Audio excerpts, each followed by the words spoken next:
Welcome, Marie in Zone 6, and I'm just documenting what's going on in the garden at present. Out the back door into the west garden.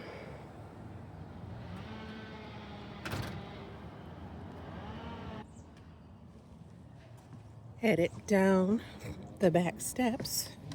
The purple sensation allium is starting to bloom and should be in full bloom soon. And there are also some that are still in bud form. So more to come. The Spring King mini salvia I planted going down this bed, as well as I think it's called Beauty's Cake. Dianthus has continued to bloom. I'm so impressed with both of these. And I like the contrast of that fuchsia with the purple.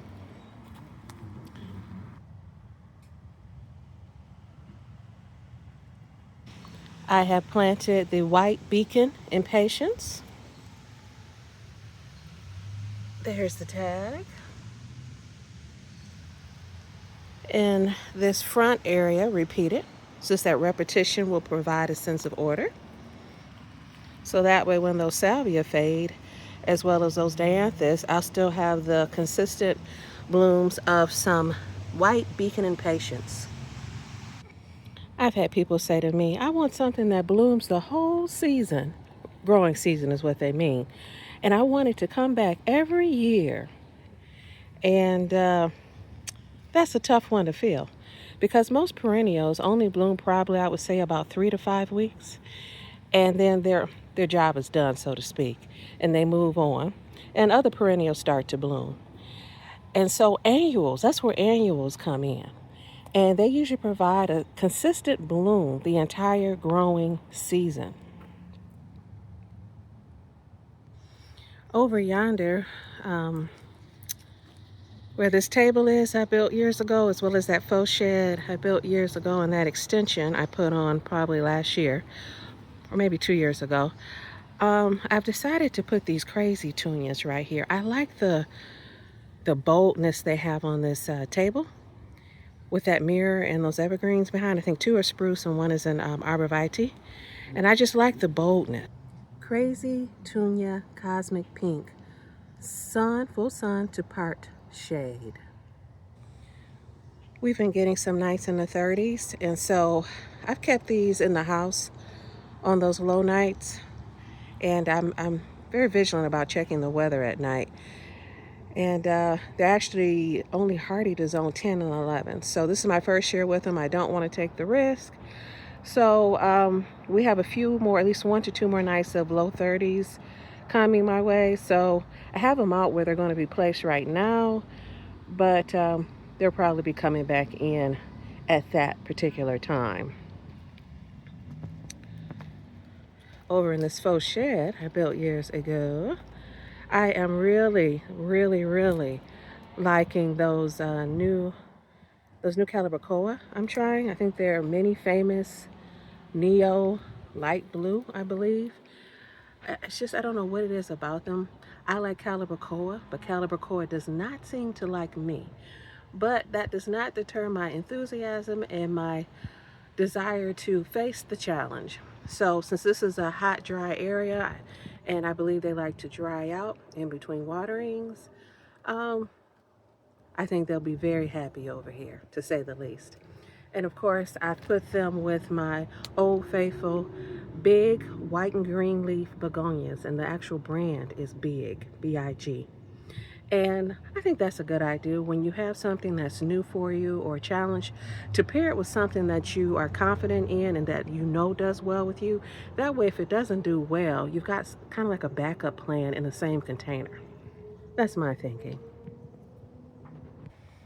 Over to the left, I have a few pink roses, Sweet Mademoiselle, and a pink double knockout, as well as cream roses, crocus roses, David Austin. So it's kind of like a cream and pink over here, along with that firelight hydrangea. And so once again, I like the contrast of pink and purple. So I planted some Caradonna perennial salvia over here, which should bloom purple around the same time as those pink roses.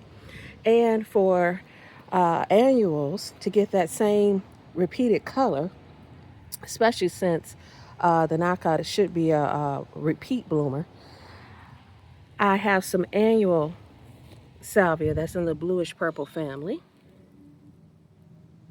Victoria Blue, which I love, and it should look good in my zone 6 into November.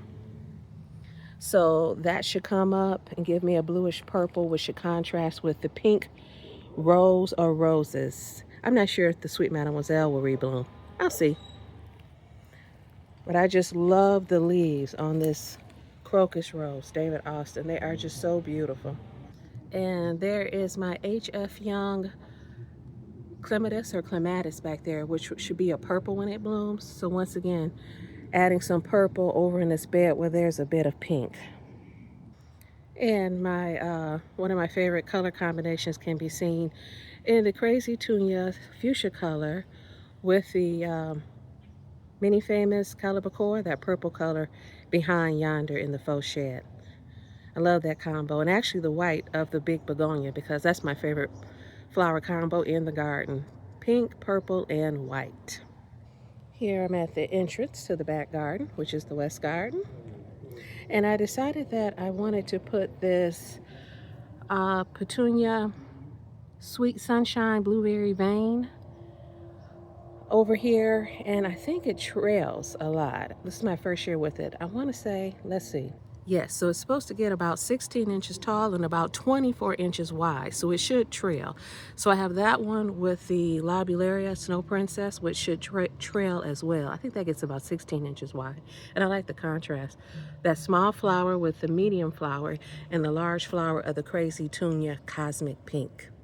So I think that's a nice combo there, and I decided that it is a good choice to put this white snowdrift super tunia and the plectranthus green and white on this in this fence container, because that white will repeat the white from the garage.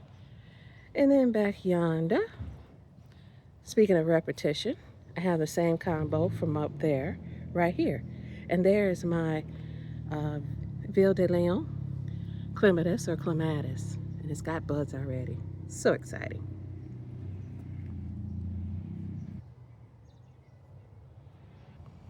Down below, I have put some Beacon. I think they're called Violet Shade or Violet Shades Geranium by Beacon. And I thought to pull that pink color down to the ground would be nice. And I think that's going to make a nice contrast with the August Moon Hosta, that chartreuse color I love so. So they're intermittently throughout this garden bed. Headed back. There's a little quick fire. And there are some more right there. And this stem, dead stem, is for hibiscus I moved, and I'll see what happens. But I have those Beacon and Patience down there. So I think those would be pretty cool. There's the tag. I have a cute little bird in my garden, and he's something else. I don't know if you can see him on the camera. Let me see if I can get him. He's so cute. And he doesn't seem to be too shy. Where are you, little buddy? There you are. There you are. Yes. I hope you come back every year. So, headed toward the back, the New Dawn is looking great. There's a reason it's in the Rose Hall of Fame.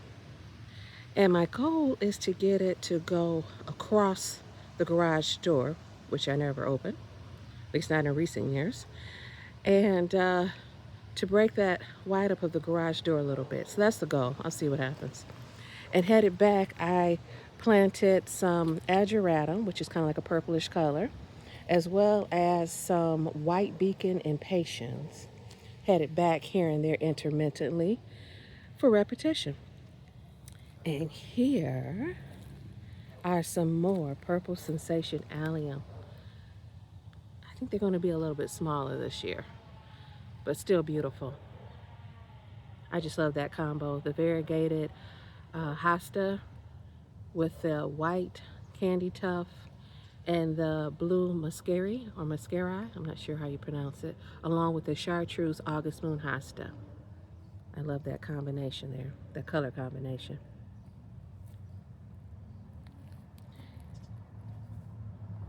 There it is. Headed back. And they're so tiny right now, these beacon impatiens, but they'll grow. And I'm going to do the same, carry it over, the beacon impatiens I ran out, over here to this flower bed. I'll put them in front probably. There's an Annabelle, 2 quick fires, and a firelight in this bed, as well as some purple sensation allium.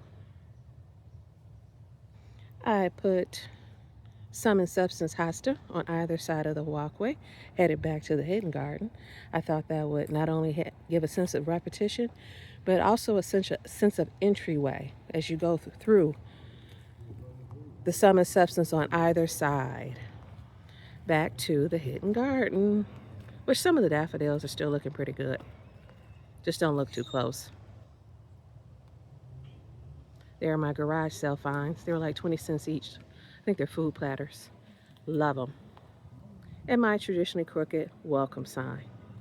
And I have some evergreen interests back here. The arborvitae to the right, globe arborvitae. Well, I cut it to a globe.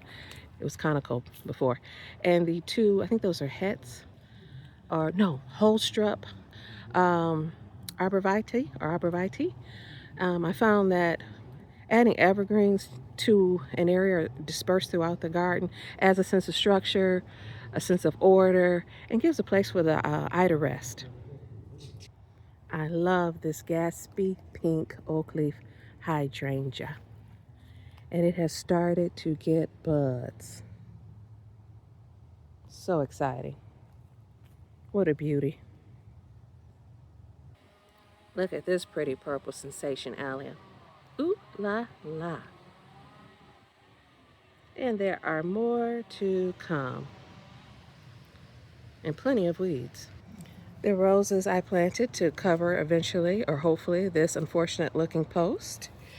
The iceberg roses for to cover the lower section of the post, as well as the Sally Holmes rose, which should go up, climb, and well, I'll have to help it climb.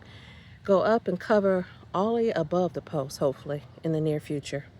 I moved that from another part of the garden, from the south garden, so it should get pretty big because it's a pretty old rose. In the east garden, which is the front garden, it faces east. I'm waiting for my daffodils to absorb some more sun, but I went ahead and planted my white snowdrift supertunias in between so that they can get established, and hopefully the daffodils, which are poisonous, will deter the groundhog from coming over and nibbling. And in the containers, I have Mini Vista white. It should be a little smaller than the snowdrift, as well as Snow Princess Lobularia, and that is a verbena, that purple and white. What a beauty. And I think that's called Snow Burst Superbena.